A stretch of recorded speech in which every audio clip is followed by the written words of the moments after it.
Yes. Thank you. So माझ्यातर्फे सुद्धा तुमच्या सर्वांचं स्वागत. या भाषणाची पूर्वतयारी करताना बाबा शिंदे सर म्हणाले तसे त्यांच्याबरोबरती अनेक चर्चा झाल्या आणि यातून भागवत शिंदे सरांची तळमळ जाणवली. अतिशय समर्पित वृत्तीने ते हा उपक्रम चालवत आहेत. त्यामुळे या उपक्रमात सहभागी होण्यात मला अत्यंत आनंद होतोय. आज मी तुमच्यासमोर आणि मी बघतो अनेक मान्यवर वाचक, मान्यवर मंडळी आपल्यासमोर या चर्चासत्रात सहभागी झालेत. सो खरोखरच एक वाचक म्हणून, एक सहवाचक म्हणून तुमच्याबरोबर पुढील 1 तास घालवण्यात मला खूप आनंद होत आहे. सो आणि मला इथे बोलावल्याबद्दल मी भागवत शिंदे सरांचा आभारी आहे. सुरुवातीलाच एक डिस्क्लेमर द्यावासा वाटतो. मी इथे एक वाचक म्हणून आलो आहे. मी एका माझ्या खाजगी क्षमतेत आलेलो आहे. सो ऑफकोर्स शिंदे सरांनी माझी चांगली ओळख करून दिली. 25-50 वर्ष मी SAP या कंपनीत काम करतोय. पण आज मी इथे आलोय ते माझ्या खाजगी क्षमतेत आणि माझे वैयक्तिक मत आहे. सो आता महत्वाचा भागवत शिंदे सरांनी छान सुरुवातीला उल्लेख केला डिजिटल युग आणि त्या युगामुळे येणाऱ्या समस्या. हा माझ्या चिंतनाचा खूप विषय आहे. शिंदे सर म्हणाले जसे डिजिटल तंत्रज्ञानामुळेच आज आपण जवळजवळ 101 लोक एकत्र आलो आहोत, हजारो किलोमीटरच्या मर्यादा ओलांडून. त्यामुळे आपण डिजिटल युगात आहोत हे अगदी स्पष्ट आहे. त्याचबरोबर दुसरीकडे असं चित्र दिसतंय की एकीकडे माहितीचा प्रचंड साठा समोर आहे, पण वाचायच्या संधी किंवा वाचायचा वेळ अधिकाधिक कमी होत चाललेला आहे. आणि हा माझ्या चिंतनाचा विषय असल्यामुळे आणि थेट माझ्यावरती याचा परिणाम होत असल्यामुळे का ते पुढे येईलच. मी गेली अनेक वर्ष याच्यावरती विचार करत आहे आणि जे काही मला जाणवलं ते पुढल्या साधारण 45 मिनिटात मी तुमच्यासमोर मांडणार आहे. माझ्या भाषणाचं सूत्र अगदी साधं आहे आणि ते सूत्र म्हणजे डिजिटल युगात वाचन करणं अतिशय अवघड गोष्ट आहे. वाचन करणे अतिशय अवघड गोष्ट आहे, पण अशक्यप्राय नाही. जर स्वतःला सवयी लावून घेतल्या, जर शिंदे सर म्हणाले तशी शिस्त पाळली, तर उत्कृष्ट वाचक बनणं आजच्या या युगातही शक्य आहे. ते मला जे सत्य जाणवलं किंवा मला ज्या सवयी मी अंगीकरणात आणल्या याच्यासाठी त्या मी तुमच्यासमोर मांडणार आहे. आणि म्हणून या माझ्या भाषणाचे 3 भाग असणार आहेत. भाग नंबर 1 म्हणजे डिजिटल युगात वाचनाचा वाचनाला धोका का निर्माण होतो, त्या धोक्याचे परिणाम काय आहेत, कौटुंबिक, वैयक्तिक, राजकीय परिणाम काय आहेत, हा पहिला भाग असेल. आता नुसतं धोक्यांवरती बोलून उपयोगाचं नाही आहे. हे धोके का निर्माण होतात, डिजिटल माध्यमांची आपल्यावरती एवढी पकड का असते, हे जर आपण समजून घेतलं तर हा मोह किंवा या डिजिटल युगाचे काही जे आपल्या समोर समस्या आहेत त्या कमी व्हायला मदत होईल. सो दुसरा भाग असेल तो डिजिटल माध्यमांची तंत्रे आणि क्लुप्त्या काय आहेत हे ओळखून घेणं, हा दुसरा भाग. आणि तिसरा भाग जो महत्वाचा मुख्य भाग आहे तो म्हणजे वाचन धर्म. सो वाचन कसं वाढवावं, ह्याच्या सवयी कशा आहेत याच्याबद्दल मी बोलू इच्छितो. आणि अर्थात म्हटल्याप्रमाणे माझी उदाहरणं याच्यात येतील, बहुतेक माझी उदाहरणं येतील. माझी उदाहरणं सगळ्यांनाच लागू होतील असं मला म्हणायचं नाही आहे, पण कदाचित काही सवयींचा या सर्व वाचकांना उपयोग होईल, ही माझी इच्छा आहे किंवा अपेक्षा आहे. बघूया कसं होतं ते. सो सुरुवात करूया. पहिला भाग जो आहे तो डिजिटल युगाच्या वाचनाच्या काय समस्या आहेत याच्याबद्दल बोलणं. आणि अर्थात महत्वाचं म्हणजे सुरुवात करावी ती व्याख्यांपासून. डिजिटल युग म्हणजे काय. सो मला इथे डिजिटल म्हणजे संगणकाद्वारे प्रक्रिया आणि प्रसारित झालेली माहिती म्हणजे डिजिटल, हा अर्थ अभिप्रेत आहे. आता आपल्या सर्वांकडे आपल्या खिशात किंवा पर्समध्ये फोन असतोच. बहुतेक आजचे वाचक बहुतेक फोनद्वारे जॉईन झालेले आहेत. फोन अतिशय शक्तिशाली संगणक आहे आताचे फोन. त्यामुळे फोनद्वारे प्रसारित झालेली माहिती किंवा प्रक्रिया झालेली माहिती म्हटली तरी हरकत नाही. आता आणि उदाहरणार्थ म्हणजे एखादी Facebook पोस्ट म्हणा किंवा अगदी एखादा साप्ताहिकाचा अंक म्हणा किंवा जुनं पुस्तकाची PDF म्हणा, ही ज्यावेळी संगणकावरती येते त्यावेळी त्याचा डिजिटल स्वरूपात माध्यमांतर होत आहे सांगायला नकोच. आता युग का? युग म्हणायचा अर्थ असा की आपल्या ज्या यांत्रिक सवयी आहेत किंवा जे डिफॉल्ट मोड जो आहे तो आता डिजिटल होत चाललाय. म्हणजे सांगायचं एक उदाहरण म्हणजे बहुतेक जगात जरी आपण वावरतो तरी या जगाशी आपलं आदान-प्रदान जास्तीत जास्त वेळ आता डिजिटल मार्फत होत चाललंय. म्हणजे अगदी तुम्हाला जर जेवायचं जरी असेल रात्रीचं घरी बसून, तर तुम्ही स्विगी किंवा झोमॅटोला ऑर्डर देऊ शकता. हे तुम्ही फोनद्वारे करता. अगदी तुम्हाला काही नवीन वस्तू पाहिजे तर तुम्ही एका महाकाय डिजिटल स्टोअरवरून ऑर्डर करता. सो जरी भौतिक जग असलं तरी त्याचं आदान-प्रदान आपलं अर्थात डिजिटल माध्यमातून होतं. हे अगदी साधं उदाहरण झालं. पण जर माहितीचा वेग जर बघितला, अगदी सुरुवात झाली ती ऑफकोर्स मौखिकदृष्ट्या आणि वेद आणि उपनिषद ही आपली चांगली उदाहरणं आहेत, जे मौखिक साहित्य होतं. पण मग जसा लिहायचा शोध लागला आणि विशेषतः छपाईचा शोध लागला 500 वर्षांपूर्वी, मग माहिती पुढे जाणं ही प्रक्रियेनं विलक्षण वेग घेतला. एका मौखिक प्रक्रियेने तुम्ही फार तर एका वेळी 100, 150, 5,000 लोकांपर्यंत जाऊ शकता. पण हेच ज्यावेळी तुमच्या हातात पुस्तक आलं त्यावेळी अक्षरशः लाखो लोकांपर्यंत माहिती जाऊ शकली. हे दुसरं युग. तिसरं युग म्हणजे ब्रॉडकास्ट मीडियाचं सर्वात मोठं उदाहरण म्हणजे टीव्ही किंवा दूरचित्रवाणी, चित्रपट म्हणा किंवा रेडिओ म्हणा, ही बाकीची उदाहरणं झाली जिथे काही व्यक्ती अक्षरशः कोट्यावधी लोकांपर्यंत पोहोचू शकतात. टीव्हीचे कार्यक्रम अक्षरशः कोट्यावधी लोक बघू शकतात. चौथं युग हे ऑफकोर्स आताचं जे युग आहे जे डिजिटल, जिथे अक्षरशः अब्जावधी लोकांपर्यंत माहिती पोहोचू शकते. पण एक अतिशय महत्त्वाचा फरक आहे. पहिली जी 3 युगं होती त्याच्यात उत्पादक म्हणजे माहिती जो तयार करतो आणि आपण वापरकर्ते माहितीचे किंवा जे माहितीचा लाभ घेतात, यांच्यात फरक खूप होता. पण आता प्रत्येकाच्या हातात मोबाईल आल्यामुळे प्रत्येक जण उत्पादकही झालेला आहे. म्हणजे मी आता माझा शॉर्ट करू शकतो आणि किंवा रील बनवू शकतो. मला त्याच्यासाठी अत्याधुनिक स्टुडिओची गरज नाही आहे. मी आता माझ्या होम ऑफिसमधून बोलतोय. मी काही मोठ्या स्टुडिओत आलेलो नाही आहे. सो उत्पादक आणि वापरकर्ते यांची सीमारेषा एकदम बदलत चालली आहे आणि हा स्फोट अक्षरशः एवढ्या मोठ्या प्रमाणात होत चालला आहे की त्याच्यामुळे माहितीचा अधिभार किंवा माहितीचा भार खूप वाढत चाललेला आहे. आणि इथे माझं व्यक्तिगत उदाहरण मला द्यायला आवडेल आणि मला वाटतं बहुतेकांच्या बाबतीत होत असेल.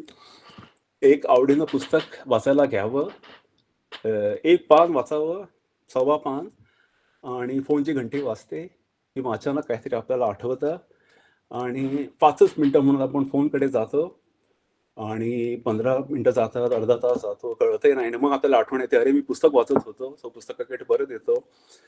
2 पानं वाचतो, परत काहीतरी आठवतं किंवा फोनवरती एकदम आकर्षक काहीतरी दिसतं. परत आपली 10-15 मिनिटं जातात आणि हे अर्थात नेहमीचं झालेलं आहे. भागवत शिंदे सर म्हणाले तसं 99 साली मी माझी पदवी पूर्ण झाली. जवळ-जवळ 28 वर्ष मी इंटरनेट वापरत आहे. 98 साली मी माझा पहिला इंटरनेटचा वापर सुरू केला. त्यावेळीचा आशावाद, त्यावेळीच्या आशा अपेक्षा पूर्ण गेलेल्या आहेत. ज्यावेळी वाटलं होतं की अतिशय मोठ्या प्रमाणात माहिती येते.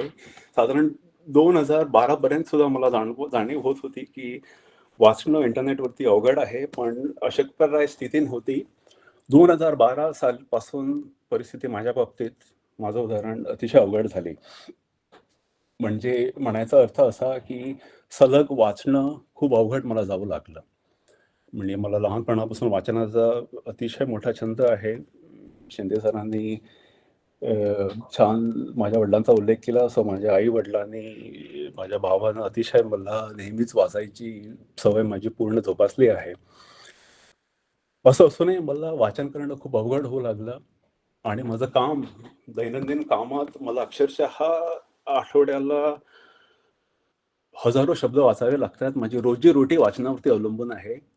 सो एकीकडे वाचनाच्या अमर्याद संधी आणि दुसरीकडे वाचन होणं अवघड आहे. हा प्रकार होऊ लागला. आणि अर्थात हे माझ्याच बाबतीत होत नाही आहे. इनफॅक्ट हर्बर्ट सायमन हे अतिशय प्रसिद्ध अर्थशास्त्रज्ञ होते. 1971 साली नोबेल पुरस्कार त्यांना मिळाला होता. त्यावेळेचं त्यांचं भाषण अजूनही वाचलं जातं आणि त्या भाषणाचं एक वाक्य तर मला अतिशय मूलभूत वाटतं. ते वाक्य असं होतं, माहितीचं ऐश्वर्य आणि अवधानाचं दारिद्र्य. सो इंग्लिशमध्ये wealth of information leads to poverty of attention. म्हणजे अतिशय माहिती असेल पण चित्त किंवा अवधान अतिशय कमी आहे आणि म्हणून माहितीचा जो ओव्हरलोड, अधिभार जो होतो, ही संज्ञा अतिशय अतिशय मोठ्या प्रमाणात जाणवते. म्हणजे साधारण 2001-2 साली मी पहिल्यांदा परदेशी आलो. परकीय चलन जास्त नव्हतं आणि त्यावेळी जशी स्थिती झाली तशी होत होती. म्हणजे आजूबाजूला अतिशय विकत घेण्यासाठी अतिशय चांगल्या गोष्टी आहेत, बघण्यासाठी खूप चांगल्या गोष्टी आहेत, पण हाती चलन नाही आहे, परकी चलन नाही आहे. काय करणार, तशी अवस्था झाली. म्हणजे आजूबाजूला खूप वाचायला आहे, पण वाचण्याचा जे मुख्य चित्त जे लागतं तेच नाही, असं होऊ लागलं. आणि अर्थात आतापर्यंत मी माझंच उदाहरण दिलं, पण जर तुम्ही जागतिक ट्रेंड जर बघितलात तर परिस्थिती भयानक वाटते. म्हणजे आता मी 1-2-3 तुम्हाला आकडेवारी देईन. अमेरिकेत दरवर्षी असं सर्वेक्षण करतात, म्हणजे साधारण एकूण आज, आणि मला खूप आनंद होतोय की अनेक कॉलेजची मुलं, विद्यार्थी-विद्यार्थिनी आज आपल्यासमोर आलेले आहेत. तर अमेरिकेत दरवर्षी अशा विद्यार्थी-विद्यार्थिनींचं सर्वेक्षण केलं जातं आणि या सर्वेक्षणात 2 प्रश्न विचारले जातात. साधारण रोजपणे तुम्ही वाचणारे कोण आहात? हा एका टोकाचा प्रश्न. आणि जवळ-जवळ बिलकुल वाचत नाही आपण, असा दुसऱ्या टोकाचा प्रश्न. आणि साधारण 1970 पासून हे सर्वेक्षण केलं जातंय. सो साधारण 50 वर्षांची माहिती किंवा विदा या सर्वेक्षणातून समोर आहे आणि परिस्थिती भयानक आहे. साधारण 2000 सालपर्यंत मी नियमित रोज वाचतो किंवा वाचते असे म्हणणारे साधारण 30% विद्यार्थी-विद्यार्थिनी होते. आज हा आकडा फक्त 12% वरती आलेला आहे. आणि त्याच्या एकदम उलट म्हणजे मी जवळ-जवळ वाचत नाही असं म्हणणारे 2000 साली फक्त 18 ते 19% विद्यार्थी-विद्यार्थिनी होते. आज ही आकडेवारी 48% वरती गेलेली आहे. सो परिस्थिती शोचनीय आहे. आणि दुसरं महत्त्वाची आकडेवारी म्हणजे PISA, कराची शिक्षण क्षेत्रातील आज जे अनेक मान्यवर आलेत त्यांना हे सर्वेक्षण माहीत असेल. सो वैज्ञानिक दृष्टिकोन, वाचायची क्षमता आणि इतर 1-2 गोष्टी ह्या मिळून एक मापक बनवलं जातं. आणि हे मापक सुद्धा अतिशय, हा जर आलेख बघाल तर हा सुद्धा बराच गंभीर आलेख आहे. हा 2015 पर्यंत तुम्हाला दिसतं जगभराचे PISA मुलांचे स्कोर्स किंवा त्यांचे गुण अतिशय चांगले आहेत. आणि 2015 नंतर एखाद्या दरीवरून उडी मारावी तसा हा स्कोर खाली जातो. याचा अर्थ वाचन करणं आणि अतिशय मन लावून चित्त देऊन वाचन करणं हे जगभर अवघड होत चाललंय. आणि भारतात ही आकडेवारी माझ्यापाशी नाही आहे.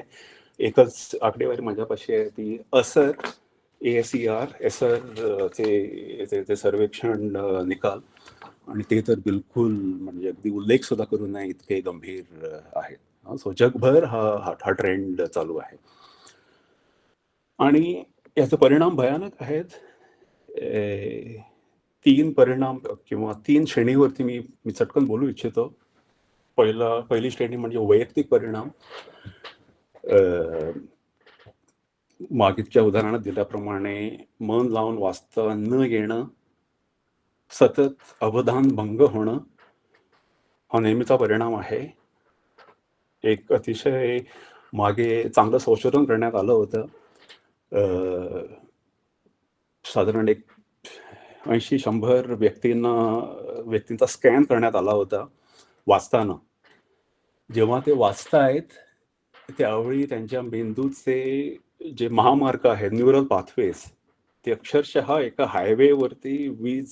हायवे जसा लखलखीत असावा तसा त्याप्रमाणे प्रकाशमान होत होता. म्हणजे मेंदूचे वेगवेगळे भाग वाचताना कार्यान्वित होत होते. आणि ह्याच लोकांना मग व्हिडिओ, रील्स आणि सगळं बघायला लावलं होतं. त्यावेळी बहुतेक अंधार होता. म्हणजे एक मेंदूचा फक्त 1-2च भाग अक्षरशः कार्यान्वित होते. म्हणजे अक्षरशः असं. आणि ही चाचणी अनेक वेळा करण्यात आली आहे आणि निकाल जवळजवळ तसेच आहेत. ज्यावेळी आपण वाचतो, त्यावेळी आपल्या मेंदूतले अनेक भाग एकाच वेळी कार्यान्वित होतात व्हिडिओ बघताना. आणि अनेक वेळा आपल्याला अनुभवही आला असेल, आपण अक्षरशः यंत्रवत एक व्हिडिओपासून दुसऱ्या व्हिडिओकडे जात असतो, कदाचित 10 सेकंद बघत असतो आणि लगेच swipe left, swipe right. So वैयक्तिक परिणाम आहेत. कौटुंबिक परिणाम तर आपण बघतोच.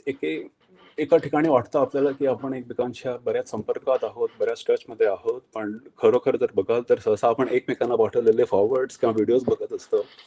मन लावून अगदी संदेश एकमेकांना लिहिला असं फार विरळा होत असतं. कौटुंबिक दुफळी सुद्धा अनेकदा होत असते, कारण राजकीय मतं वेगवेगळी असतात. राजकीय परिणाम याविषयी जास्त बोलण्यात हा वेगळाच विषय आहे. पण तरीही महत्त्वाचं नमूद करावं असं वाटतं की लोकशाही शेवटी अंधारात मरते. लोकशाहीला जगायला जसं रोपाला जगायला प्रकाश लागतो, तसं लोकशाहीला प्रकाश लागतो. हा विचारांचा प्रकाश असतो. ज्यावेळी विचार करायची क्षमता जाते, त्यावेळी भविष्य अंधकारमय असतं.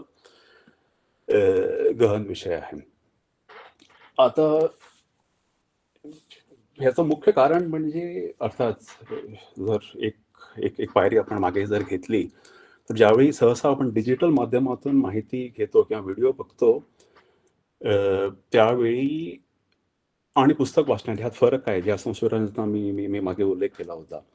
ज्यावेळी आपण एक पुस्तक वाचतो, एक पुस्तक ज्यावेळी बाहेर येतं, त्यामागे किमान 4-5 वर्षांची किमान 4-5 वर्षांची तपश्चर्या असते.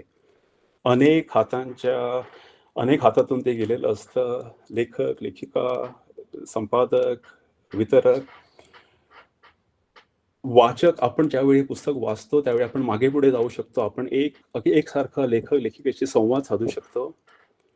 दुसरीकडे व्हिडिओ बघतो, त्यावेळी जो व्हिडिओ तयार करतो किंवा करते, त्याच्यासमोर दबाव असतो. तो कसा आपला संदेश सुलभ करून एकदम द्यावा. कारण स्पर्धा अचानक असते, खूप असते. 10 सेकंदात तुम्हाला अक्षरशः लाखो व्हिडिओज तुम्ही दुसरे बघू शकता. सो अतिशय सोपं, सुलभ करून माहिती कशी करण्यात येईल, ह्याकडे कटाक्ष असतो. त्यामुळे एका विषयाच्या अनेक बाजू असतात. कुठल्याही विषयाचे अनेक कंगोरे असतात. ही बाजू सहसा घेत नाही. आणि अर्थात ह्याला अपवाद आहेत. मला असं म्हणायचं नाही की सगळेच व्हिडिओ वाईट असतात आणि सगळीच पुस्तकं चांगली असतात, नाही. पण सहसा मुख्य धारेचा ट्रेंड हाच आहे. पहिल्या भागात मला असं दाखवायचं होतं की डिजिटल युगात वाचन करणं अतिशय अवघड आहे. आणि याची कारणं समजून घेणं खूप आवश्यक आहे. म्हणजे आपण पुढील अर्धा तास सुद्धा बोलू शकतो की किती वाईट आहे आणि किती धोका आहे. पण अर्थात हे वरवरचं कारण झालं, त्याचं निदान करणं महत्त्वाचं आहे. सो ह्या दुसऱ्या भागात मला बोलायला आवडेल ते विशेषतः समाज माध्यमांची तंत्रे आणि त्या काय क्लुप्त्या वापरतात आपलं अवधान खेचून घ्यायला. सो साधारण एक पुढील 10 मिनिटं मी त्याबद्दल बोलेन.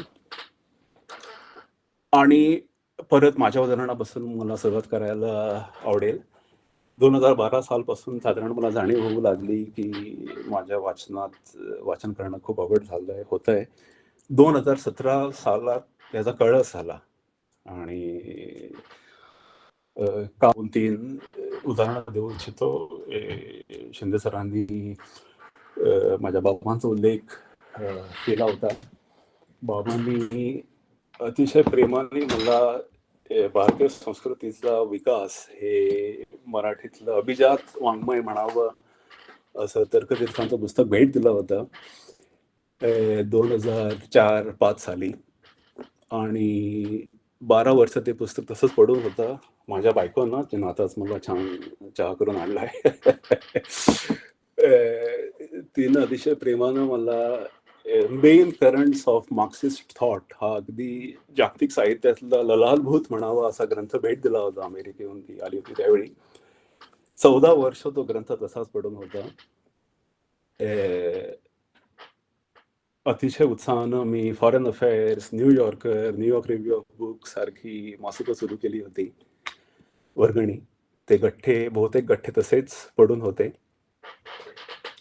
आणि वाचणंही अवघड होतं. कामातही मागे उल्लेख केल्याप्रमाणे वाचणं हे मला अतिशय महत्त्वाचं होतं. ते सुद्धा अवघड होतं. आणि 2017 आणि प्रत्येकाच्या जीवनात असा एक काळ येतो ज्यावेळी किंवा बिंदू येतो ज्यावेळी आपण म्हणतो, पुरे झालं. तो बिंदू साधारण माझ्या आयुष्यात 2017च्या दरम्यान आला. मग मी जुन्या सवयींकडे गेलो. पुस्तकं वाचली आणि काल महत्त्वाचं पुस्तक, या पुस्तकाची मदत झाली खूप. अनेक पॉडकास्ट ऐकली आणि जाणीव झाली की समाज माध्यमांची तंत्रे काय असतात आपलं अवधान, आपलं चित्त खेचून घ्यायला. तर अर्थात हे 2-3 तास सुद्धा आपण याविषयी बोलू शकतो, पण 3 क्लुप्त्या किंवा 3 तंत्रांची मी तुम्हाला थोडक्यात ओळख करून देईन. सर्वात पहिलं तंत्र आपल्या सगळ्यांच्या ओळखीचं आहे, ते म्हणजे सूचनिका किंवा इंग्रजीत नोटिफिकेशन्स. मागे म्हटल्याप्रमाणे आपण बसलेलो असतो आणि अचानक फोनवरती सूचनिका येते, किंवा फोन उघडतो आपण त्यावेळी ठिपका किंवा तांबडा गोल दिसतो. 70 संदेश वाचलेले नाही आहेत. किंवा व्हॉट्सअप उघडतो आपण आणि कोणाला तरी संदेश पाठवलेला असतो. बघतो आपण कांड्या निळ्या झाल्या की नाही. ही तंत्रे अशा रीतीनं बांधलेली आहेत की आपलं पूर्ण अवधान कसं खेचून घेता येईल. कारण तांबडा रंग ज्यावेळी बघतो आणि याचं अनेक प्रयोग ह्याच्यावरती केले गेले आहे. ज्यावेळी तांबडा रंग आपण बघतो, त्याची जी फ्रिक्वेन्सी असते ती अशा प्रकारची असते की आपलं लक्ष हमखास जातं. इनफॅक्ट अनेक जणांचा छातीचे ठोकेही वाढतात, रक्तदाबही थोड्या प्रमाणात वाढतो. म्हणूनच या सर्व सूचनिकांचा किंवा ठिपक्यांचा रंग तांबडाच असतो. का असावा तांबडा? सिग्नलचा रंग तांबडा असणं अर्थात हे महत्वाचं आहे, कारण अतिशय लांबून हे सिग्नल दिसावं लागतं. फोन आपल्या जवळच असतो. तिकडे तांबडा असण्याची गरज नाही. एक मागे खूप मोठा ट्रेंड आला होता. YouTubeच्या थंबनेलमध्ये जे पहिलं जे चित्र असतं त्याच्यात तांबडा बाण असायचा. का? तर हा असं तांबड्या बाणाची अशी व्यवस्था होती की त्याच्याकडे दुर्लक्ष करणं अशक्य होतं. लगेच आपण या तांबड्या बाणाकडे जाऊन तो व्हिडिओ उघडावा, ही त्याच्या मागची रचना होती. पहिलं तंत्र म्हणजे अशा सूचनिका, असे तांबडे रंग किंवा वेगवेगळ्या रंगसंगती करून आपलं अवधान खेचून घेणं. तंत्र नंबर 2 याला मी म्हणतो द्रौपदीची थाळी. महाभारतातली गोष्ट अनेकांना आठवत असेल. ज्यावेळी पांडव वनवासात गेले, जेवायचा रोजचा प्रश्न झाला, त्यावेळी श्रीकृष्णानं द्रौपदीला थाळी दिली. थाळीत कधीही तुम्ही जेवण करा, दुपारपर्यंत एकदा धुतली की ती तुम्ही परत वापरू शकत नसा.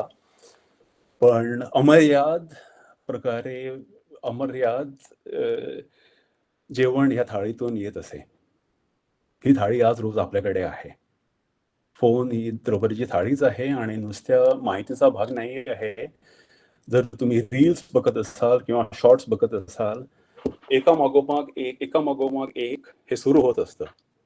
भौतिक जगात ज्यावेळी आपण सिनेमा बघतो, त्यावेळी एक ठराविक खूण असते. त्या खुणेनंतर आपल्याला कळतं चित्रपट संपला, श्रेयनामावली सुरू होते. किंवा पुस्तकाची पानं असतात, ती बंद केली की आपल्याला जाणवतं पुस्तक संपलं. 2 गाण्यांच्या मध्ये भाग असतो. डिजिटल माध्यमात हे काहीच नसतं. एक व्हिडिओ संपला, लगेच दुसरा सुरू होतो, लगेच दुसरा होतो आणि मेंदू अक्षरशः बावचळून जातो. कारण भौतिक जगात, रोजच्या जगात आपल्याला या अंतःक्षणांची सवय लागलेली असते. अनेक प्रयोगांची मी उल्लेख केलेला आहे. अजून एक प्रयोग, एका प्रयोगशाळेत 2 गटांना बोलावलं होतं आणि त्यांना सूप प्यायला दिलं होतं. पहिला गट सूप पित होता, दुसरा गटही सूप पित होता. पण त्याची क्लुप्ती अशी की पहिल्या गटात सूपचं जे भांडं होतं, खालचा तळ जो होता, तो तळ नव्हता खाली. त्याच्यात पंपातून अनेक सूप येत होतं. त्यामुळे सूप संपलं असं वाटतच नव्हतं आणि लोक पित होते. म्हणजे अक्षरशः त्यांची भूक भागली. तरी ते पीत होते. कारण आपल्याला सवय आहे, की माझं दिसलं झालं, की तळ मला दिसेल. तो तळ दिसत नव्हता. नेमकं हेच तंत्र समाज माध्यमांनी उचललेलं आहे. एकामागोमाग एक मालिका सुरू होते, संपत नाही. म्हणून तितके आकर्षण आहे. बहुतेकांना आपल्याला हा अनुभव आलेला असेल. 1 तास फोनवरती कसा गेला कळतच नाही आपल्याला. कारण हे अंतःखुळा नसतात. तिसरी क्लृप्ती म्हणजे आवडते प्रतिध्वनी आणि ह्याचा अर्थ असा, की अगदी आपल्या आवडीचंच आपल्याला दाखवलं जातं. YouTubeवर जर तुम्ही बघाल आणि मी YouTubeचंच उदाहरण देतोय कारण मी समाज माध्यमे वापरत नाही. फक्त WhatsApp. YouTubeवरती अगदी हेच आपल्याला दिसतं. साधारण शिफारसी ज्या येतात त्या आपण आवडीनं बघतो. YouTube ठरवतं आपण काय बघणार. अतिशय कमी वेळा असतं, की आपण एका विषयाचा शोध घेऊन त्या विषयाचं बघू आणि अशी अनेक उदाहरणं आहेत. Facebook मी वापरत नाही, सो सांगू शकत नाही. पण Facebook फीड सुद्धा हाच प्रकार आहे. फीडवरती तुम्हाला एकमेकांच्या ओळखी येण्यापेक्षा अतिशय प्रक्षोभक, भडक मजकूर जो आपण बघून गुंतून राहू असाच मजकूर सहसा दाखवण्यात येतो. आता या 3 क्लृप्त्या आणि अशा अनेक क्लृप्त्या आहेत. पण या अनेक क्लृप्त्यांचं समान सूत्र म्हणजे जुगार. म्हणजे पटायला खूप अवघड जाईल, पण जुगार उद्योग जो अमेरिकेत अतिशय मोठा उद्योग आहे आणि त्याच्यावरती अतिशय प्रचंड पैसा खर्च केला जातो आणि अतिशय फायद्याचं क्षेत्र आहे. तर या क्षेत्रानं जी तंत्रे विकसित केलेत, म्हणजे उदाहरणार्थ अतिशय रंगबेरंगी आता आपण मॉलमध्ये जातो त्यावेळी कदाचित व्हिडिओ गेम्स मुलं खेळतात त्यावेळी दिसतं. ते अतिशय आकर्षक यंत्र असतं. त्याचा रंगबेरंगी आवाज येतात किंवा दिवे एकसारखे हलत असतात. अतिशय आकर्षक असं यंत्र असतं. ही जुगाराची स्लॉट मशीन्स अक्षरशः तशीच असतात. सो तुम्हाला अगदी आकर्षित तुम्ही व्हायलाच पाहिजे. आणि अनेक तंत्र समाज माध्यम कंपन्यांनी अक्षरशः उचललेली आहेत. उदाहरणार्थ हे वेगवेगळे मजेशीर आवाज तयार होतात. संदेश त्यावेळी जातात. मजेशीर आवाज किंवा मागे म्हटल्याप्रमाणे तांबडे दिवे. सगळ्यात महत्त्वाचं तंत्र म्हणजे अनिश्चितता. जुगाऱ्यांना जुगार आवडतो कारण जर प्रत्येक खेळी जर मी जिंकलो किंवा प्रत्येक खेळी जर मी हरलो तर त्या जुगारात अर्थच नाही येतो. तो जुगार नाही येत. ती राहते निश्चितता. पण जुगाराचं सगळ्यात मोठं आकर्षण म्हणजे अनिश्चित असतं. आपण काय जिंकू, काय हरू हे माहीत नसतं आपल्याला. म्हणून ते आकर्षण खूप असतं. समाज माध्यमात तेच होतं ज्यावेळी फोनवरून आपण फोन खाली ओढतो. माहीत नसतं आपल्याला काय संदेश येईल, कोणाचा येईल किंवा या कांड्या तांबड्या झाल्यात की नाहीत. सो अनिश्चित असतं प्रत्येक वेळी आणि हे आकर्षण मानवी मनाला खूप खूप असतं. तर हे ज्यावेळी मला जाणवलं आणि अर्थात मी एकदम सोपं किंवा असं सांगतोय, की मला अचानक सगळं जाणवलं तसं नाही. अनेक वर्षांचा प्रवास होता. पण आता मी तिसऱ्या आणि महत्त्वाच्या भागात आता येत आहे. हे ज्यावेळी मला जाणवलं, ही तंत्र ज्यावेळी जाणवली, त्यावेळी मी स्वतःवरती प्रयोग करायला सुरुवात केली. सो सर्वात महत्त्वाचा प्रयोग जो खूप अवघड गेला, म्हणजे अक्षरशः मला त्यावेळी व्यसनी माणूस ज्यावेळी व्यसनातून बाहेर येतो किंवा येते, त्यावेळी त्या व्यक्तीला कसं होत असेल त्याची जाणीव झाली. याचं कारण म्हणजे मी माझा फोन 3 ते 4 महिने पूर्णपणे कृष्णधवल केला, ब्लॅक एंड व्हाईट केला. म्हणजे त्याच्यावरती कुठलेही रंग नव्हते. अक्षरशः एका कृष्णधवल टीव्ही बघावा तसा तर मी फोन केला आणि प्रत्येकाच्या फोनमध्ये हे सेटिंग खूप सोपं आहे करायला. आणि आश्चर्य म्हणजे ह्या साध्या तंत्रानंतर काही दिवसांनी माझा फोनचा वापर आपोआप कमी झाला. कारण ह्या सगळ्या धोक्याच्या घंट्या एकसारख्या माझ्या मनात जे होत्या, सूचनेका नोटिफिकेशन्स मी कधीच बंद केल्या होत्या. पण हे रंगबेरंगी सगळे गेल्यामुळे अ, प्रत्येक वेळी जाऊन मला नवीन काहीतरी दिसणं हा प्रकार केला. साधारण 2016-17 पर्यंत मी Twitterवरती होतो. म्हणजे आधी रोज बघत असे. मग हळू-हळू सप्ताहांती म्हणजे शनिवार-रविवारी सुरू केलं आणि 2017 साली मी बाहेर आलो. मला त्याची आवश्यकता वाटली नाही. सो स्वतःवरती प्रयोग केले. माझं अत्यंत मोठं भाग्य की मी Facebook, Instagram आणि तत्सम ह्याच्यावरती कधीच नव्हतो. पण फक्त Twitterवरती असो किंवा अगदी आवडीने YouTube बघू नये माझ्यावरती आणि इंटरनेटवरती माहिती वाचू नये माझ्यावरती म्हणजे वाचन खूप अवघड होत गेलं. असं स्वतःवरती प्रयोग केले आणि अनेक गोष्टी सुचल्या. आता हा तिसरा आणि शेवटचा भाग असणार आहे व्याख्यानातला आणि तो म्हणजे वाचन धर्म आणि सवयी. कसे, आणि अजून 16 तारीख आहे वर्षाची, सो संकल्प करायला तेवढा अजून उशीर झालेला नाही आहे. सो कदाचित काही ना इमारत येऊ शकते. पण वाचन धर्म हा शब्द मी का निवडला? अर्थात धर्म म्हणजे मला रिलिजन या अर्थानं हा अर्थ अभिप्रेत नाही आहे, किंवा आध्यात्मिक अर्थही मला अभिप्रेत नाही आहे. मला अभिप्रेत आहे तो अगदी साधी व्याख्या धर्माची, आणि हे मेपू रेगे महाराष्ट्रातील किंवा मराठी भाषेतील एक अव्वल दर्जाचे विचारवंत प्राध्यापक होऊन गेले. हिंदू धार्मिक परंपरा आणि सामाजिक परिवर्तन हे त्यांचं अतिशय महत्त्वाचं पुस्तक. त्यात रेगे सरांनी ही छान व्याख्या केली आहे. व्यक्तीने जसे वागणे योग्य तसे वागणे हा तिचा धर्म. म्हणजे माझ्या शब्दात सांगायचं झालं तर आपल्या प्रत्येकाच्या मनात एक उदात्त प्रतिमा असते, एक आदर्श प्रतिमा असते आपली. मी खोटं बोलणार नाही, किंवा मी चांगलं जेवेन, वाईट पदार्थ खाणार नाही, रोज व्यायाम करेन, घरी चांगला वागेन. ही एक आदर्श प्रतिमा नेहमी आपल्या मनात असते, आणि तसं वागणं हे आपला धर्म, किंवा अनेक वेळा आपण म्हणतो आपल्या रोजच्या आयुष्यात, ते मी करत नाही कारण तो माझा धर्म नाही आहे. आता माझ्या ओळखीचे अनेक लोक जर्मनीत आहेत जे पूर्ण शाकाहारी, इनफॅक्ट व्हीगन आहेत, कारण त्यांच्या मनातली उदात्त त्यांची प्रतिमा अशी आहे की प्राण्यांना इजा करणार नाही, पृथ्वी मातेला इजा करणार नाही, म्हणून मी शाकाहारी बनणार. आणि अगदी आपत धर्म म्हणून सुद्धा ते मांसाहार करत नाही. तर आपल्या प्रत्येकाच्या मनात अशी ही प्रतिमा असते. आणि ज्यावेळी मी विचार करू लागलो माझ्या स्वतःच्या बाबतीत, तर मला जाणवू लागलं माझ्या डिजिटल आयुष्यात मी जसा असतो तसं मला बनायचं नाहीये. म्हणजे जर मी इंटरनेटवरती खूप वेळ घालवला तर मी चंचल होतो, मी अस्थिर होतो, पूर्ण मला एकाग्र होता येत नाही. पण दुसरीकडे जर मी वाचत असलो, आणि विशेषतः चांगलं पुस्तक जर असलं, तर मी शांत होतो, नवीन कल्पना सुचतात, नवीन उभारी येते. तर माझ्यासमोर हा प्रश्न निर्माण झाला की मला काय व्हायचं आहे, किंवा माझ्या मनातली जी प्रतिमा आहे ती कुठल्या प्रकारची आहे. म्हणजे ज्ञानाचा आभास महत्वाचा का खरं ज्ञान महत्वाचं? आणि हे ज्यावेळी मी विचार करू लागलो त्यावेळी तो खरा बदल झाला. आणि आता मी तुमच्यासमोर 5 सवयी मांडणार आहे.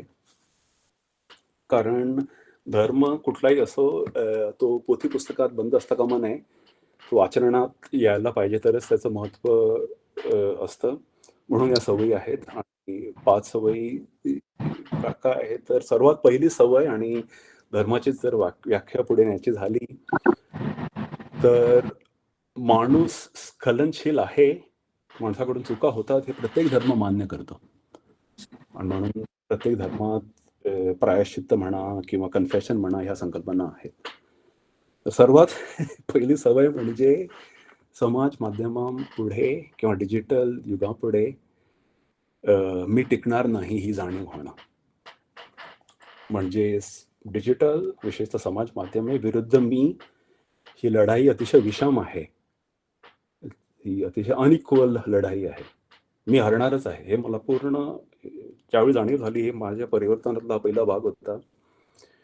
आणि याचं कारण म्हणजे आपल्याला कल्पना येऊ शकत नाही, इतके तज्ञ लोक या समाज माध्यम कंपन्यांकडे काम करत असतात, मानसशास्त्रज्ञ काम करत असतात, अतिशय उच्च दर्जाचे मानसशास्त्रज्ञ काम करत असतात. वर्तणूक शास्त्रातले PhDs, अक्षरशः शेकडो PhDs या कंपन्यांकडे काम करत असतात.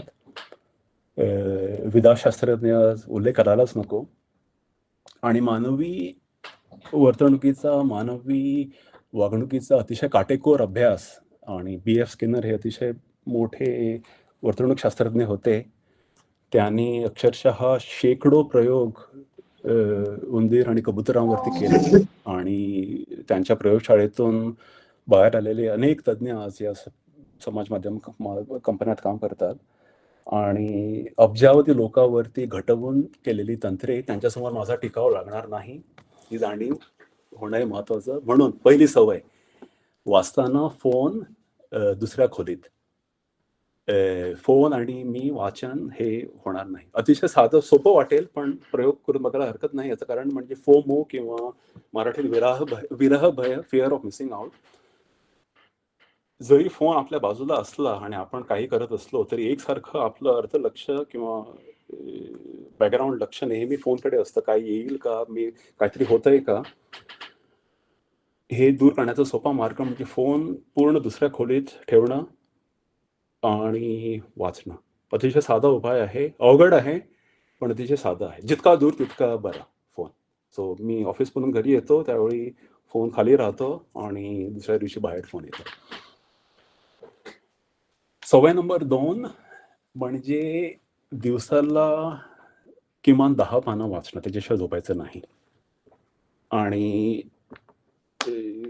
10 पानं म्हणजे आता प्रत्येकाच्या आवडीनिवडीचा विषय असेल.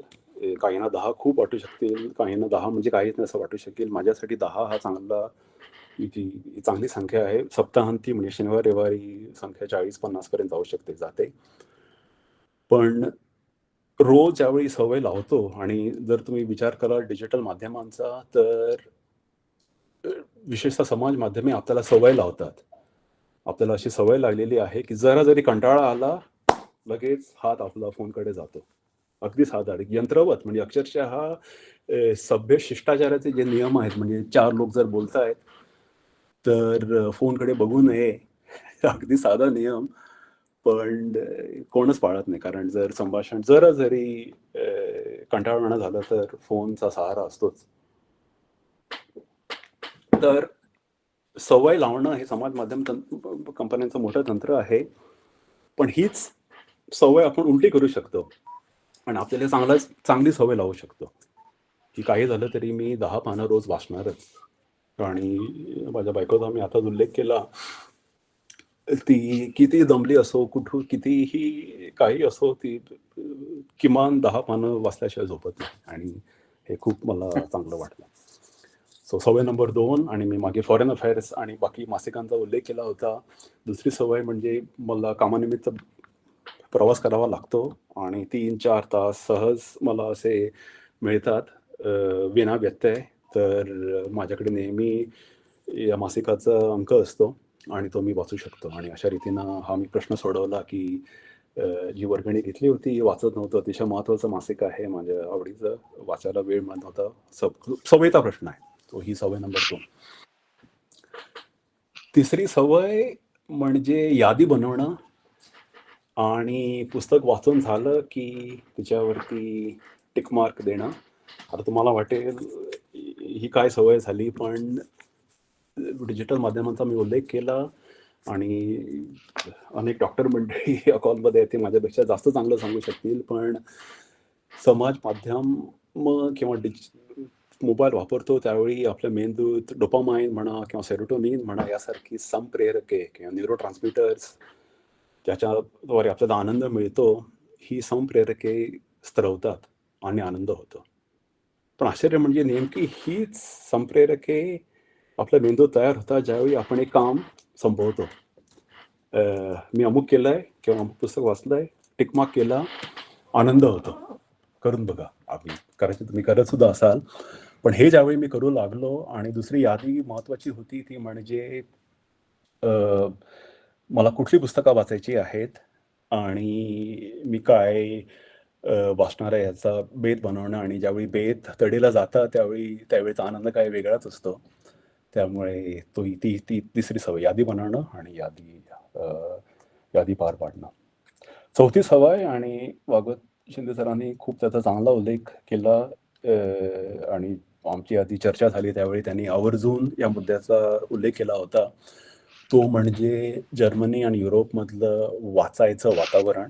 सो त्याच्याबद्दल मी आता बोलू इच्छितो. कारण आजूबाजूचं जे वातावरण असतं, त्याचाही आपल्यावरती खूप परिणाम होतो. म्हणजे आता समजा मी विचार केला, की मला अतिशय पौष्टिक जेवायचं आहे आणि जर माझ्या घरी एकसारखं तेलकट बनत असेल किंवा अति गोड जर बनत असेल, तर कितीही माझा निर्धार असला तरी तो मला पाळता येणार नाही. सो आजूबाजूचं वातावरण महत्त्वाचं. आणि हेच उलट म्हणजे मी माझ्या खाण्याच्या सवयी वाईट असल्या आणि घरी जेवायला रोज सॅलड असेल किंवा रोज मिष्टान्न नसेल, तर आपोआप माझ्या सवयी चांगल्या होऊन जातील. सो त्या दृष्टीनं जर्मनी किंवा युरोपचं वातावरणाबद्दल 3-4 गोष्टी बोलायच्या झाल्या तर अशा साधारण 2011-12 साली आम्ही जर्मनीला 2011 साली आम्ही जर्मनीला आलो. पहिलं वर्ष मी जवळ-जवळ रोजच सार्वजनिक वाहतुकीनं जात असे. पहिलीच गोष्ट जाणवली म्हणजे लोक ट्रेनमध्ये वाचतात. ट्रेनमध्ये म्हणा किंवा ट्रॅममध्ये म्हणा, लोक वाचतात. बेकरीत गेलो तर पुस्तक बसवून कॉफी पिताना लोक दिसतात. अक्षरशः मी डिसेंबरमध्ये एका ठिकाणी जेवायला गेलो होतो. तर शांतपणे बसून गृहस्थ बिअर आणि पुस्तक वाचत वगैरे होता. मला त्याचं जाऊन अभिनंदन करावं असं वाटलं. सो वाचणारे लोक दिसतात आजूबाजूला. आता दुसरा भाग जाणवला म्हणजे ख्रिसमसला भेटी देणं हा खूप मोठा सांस्कृतिक भाग आहे. आणि अतिशय चांगली सवय इथे मी बघितली म्हणजे लोक एकमेकांना पुस्तकं भेट देतात. माझे काही सहकारी आहेत ते मला आवर्जून पुस्तकं भेट देतात. आणि सवय महत्त्वाची आहे कारण जी पुस्तकं मी सर्वसाधारणपणे वाचली नसती, ती पुस्तकं या दृष्टीने या सवयीमुळे मला वाचायला मिळतात. आपणही आपल्या आवडीची पुस्तकं इतरांना देतो त्यावेळी त्यांचंही आपण वाचन विश्व विस्तारतो. त्यामुळे हा मला सांगावासा वाटेल की कृपया एकमेकांना पुस्तकं देणं, भेट देणं ही सवय चांगली वाटू शकेल. तिसरं जे मला जाणवलं म्हणजे ग्रंथालयांची समृद्धी अतिशय मोठी आहे. म्हणजे मला 2011 साली 12 साली एका ग्रंथालयाचे आम्ही सदस्य झालो आणि रजिस्ट्रेशन झालं. माझी नोंदणी झाली आणि मी ग्रंथपालबाईंना विचारलं, एका वेळी किती पुस्तकं मी नेऊ शकतो? तर त्या बाईंना प्रश्नच समजला नाही. त्या म्हणाल्या, "म्हणजे काय?" मी सांगितलं, "किती पुस्तकं या कार्डावरती आहेत?" तरी त्यांना प्रश्न समजला नाही. मग मी म्हणालो 2-3 तर त्या म्हणाल्या, असं. तुमच्या हातात मावतील तेवढी पुस्तकं तुम्ही नेऊ शकता." मग त्याच्यावरती वरचं अपर लिमिट किंवा वरचा भाग नव्हता. अक्षरशः आणि मी 10-15 पुस्तकं आणली. ऑफकोर्स सगळी वाचली नाही त्यावेळी. पण आणि ही जी ग्रंथालय आहेत ती अगदी शहराच्या मुख्य भागात आहेत. पुस्तकांची दुकानं अफाट प्रमाणात आहेत. आम्ही ज्या शहरात राहतो फक्त 25,000 लोकसंख्येचं शहर आहे. या आमच्या छोट्या शहरात पुस्तकांची 3 दुकानं आहेत आणि उत्तमपैकी चालतात. त्याचं कारण म्हणजे मागे म्हणालो तसं पुस्तकांना भेट देणं, एकमेकांना भेट देणं. आणि चौथा भाग म्हणजे ऑफकोर्स आज अनेक विद्यार्थिनी आलेले आहेत. सो अभ्यासक्रमात पुस्तकं वाचून त्यांच्यावरती अहवाल लिहिणं, त्यांच्यावरती सादरीकरण करणं हा अभ्यासक्रमाचा अतिशय महत्त्वाचा भाग आहे. सो एकूण सगळेच उपाय होत गेले. आता आणि भाषणाच्या अंताकडे आपण आलेलो आहोत. आतापर्यंत तुम्हाला असं वाटेल आणि वाटणं साहजिक आहे, की मी आतापर्यंत फक्त नकारात्मक गोष्टींवरती भर दिला आहे. फक्त मी डिजिटल युगाचे तोटे तुमच्यासमोर आणलेले आहेत. दुर्दैवाने खरं आहे, पण अपवाद असतात. सो एक सकारात्मक सवयीचा मी उल्लेख करू इच्छितो. ती म्हणजे ऑडिओ बुक्स किंवा PDF स्वरूपात वाचणं. सो 2 वर्षापूर्वी मी ऑडिओ बुकसुद्धा ऐकायला सुरुवात केली. पण काटेकोर नियम म्हणजे जर काही भाग समजला नाही, तर तिथल्या तिथे पॉज करून मागे जाणं म्हणजे काही पानावरती जर आपल्याला काही कळलं नाही, तर आपण पान मागे नेतो. अक्षरशः तसंच करणं त्रासदायक भाग आहे हा, पण तरी महत्त्वाचा आहे. कारण ही शिस्त आहे आणि मग पूर्ण लक्ष एकाग्र करूनच आपण वाचू शकतो. साधना मासिक, लोकसत्ता, अटलांटिक ही मी iPadवरती माझ्या वाचतो. अतिशय जुना iPad आहे त्यामुळे त्याच्यावरती व्यत्यय येण्याचा प्रश्नच होत नाही. सो अगदी लक्षपूर्वक किंवा विचारपूर्वक जर आपण ठरवलं, की ह्या डिजिटल माध्यमाचा मी या नियमांप्रमाणे वापर करणार आहे, तर त्याचा फायदा होऊ शकतो. सो ह्या माझ्या 5 सवयी झाल्या. फोन बाजूला ठेवणं, आजूबाजूचं वातावरण, नोंदी करणं, रोज 10 पानं वाचणं किंवा ऑडिओ बुक्स ऐकणं. बाकी अनेक सवयी आहेत, पण ह्या मुख्य 5 सवयी मला सांगायच्या होत्या. आता समारोप 2 मिनिटात मी करू इच्छितो. आतापर्यंत आपण पाहिलं, की डिजिटल युगात वाचन चालू ठेवणं अवघड आहे, पण अशक्यप्राय नाही. जर आपण समाज माध्यमांची विशेषतः तंत्रे समजून घेतली, क्लुप्त्या समजून घेतल्या, तर तीच तंत्रे आपण त्यांच्या विरुद्ध उलटवू शकतो. आणि मला असंही म्हणायचं नाही, की मला आता सगळं जमतं आणि मी आता उत्कृष्ट वाचक झालोय, नाही. हा माझा प्रवास आहे, हा चालूच राहणार आहे. अनेकदा मी फसतो, अनेकदा मी खाली पडतो, अनेकदा मी या गुहेत शिरतो आणि पण बाहेर येण्याचा मार्ग किंवा बाहेर येण्याचा वेळ जास्तीत जास्त वेगवान होतो. सो हा सतत चालणारा प्रवास आहे. आणि शेवटचं मला म्हणायचं आहे म्हणजे आता का वाचावे या शिंदे सर म्हणाले तसे जूनपासून हा उपक्रम चालू आहे. अनेक मान्यवर व्यक्त्यांनी छान मार्गदर्शन केलं आहे का वाचावं, त्यामुळे तेच मी परत सांगत बसत नाही.